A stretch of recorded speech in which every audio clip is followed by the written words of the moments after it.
Hi everyone, I'm Ludovica Palumbo, and today we're looking at why managers aren't the rational machines that traditional finance claims they are.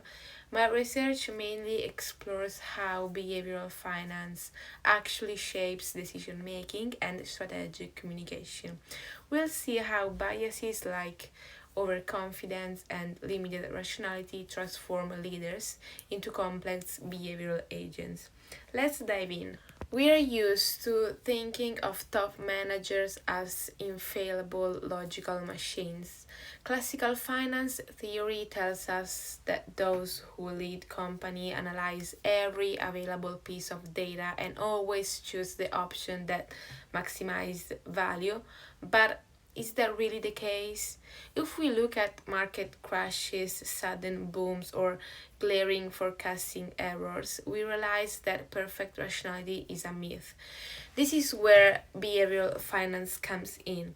This discipline doesn't just look at numbers, it studies how psychological biases and emotions influence those making the decisions. Today we will discover how managers actually use and sometimes suffer from these mental traps. The starting point is Herbert Simon's concept of bounded rationality. We aren't computers. We have cognitive barriers and limited time.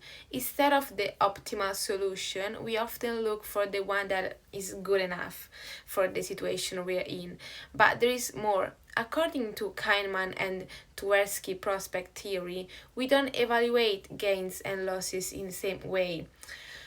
Sometimes for us and managers and whoever works in finance, a loss carries much more weight than equivalent gain. This is what we call loss aversion. We often overestimate extreme events and ignore probable ones, completing distorting reality.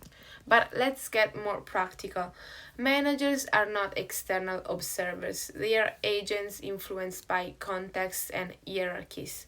One of the which is one of the most common biases, of course, is overconfidence. A 2005 study by Malmedier and Tate showed that overconfident CEOs tend to overestimate the results of their project and invest huge sums when internal funds are available, avoiding external financing even when it would be useful.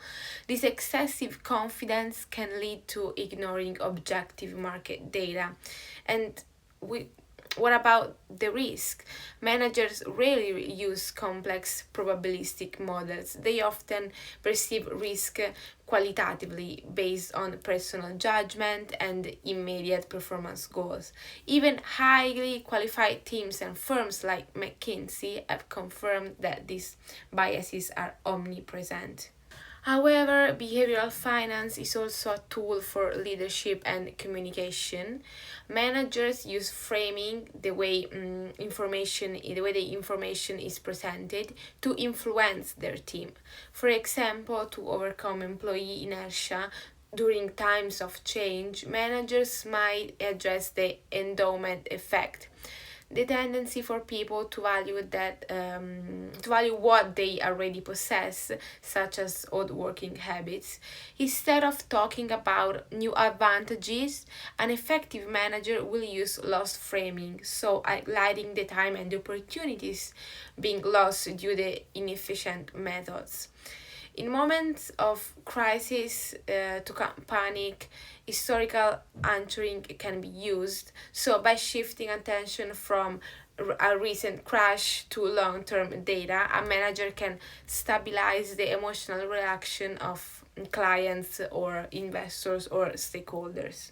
But this all can sound great, but there are several risks. The main limitation of behavioral finance is that it's descriptive, not predictive. So it explains why something has happened, but it does not provide a full guide for the future.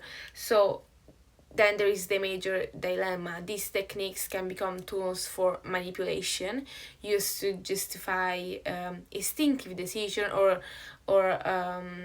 to data for stakeholders. If a leader uses psychology to legitimize their errors, corporate transparency can suffer.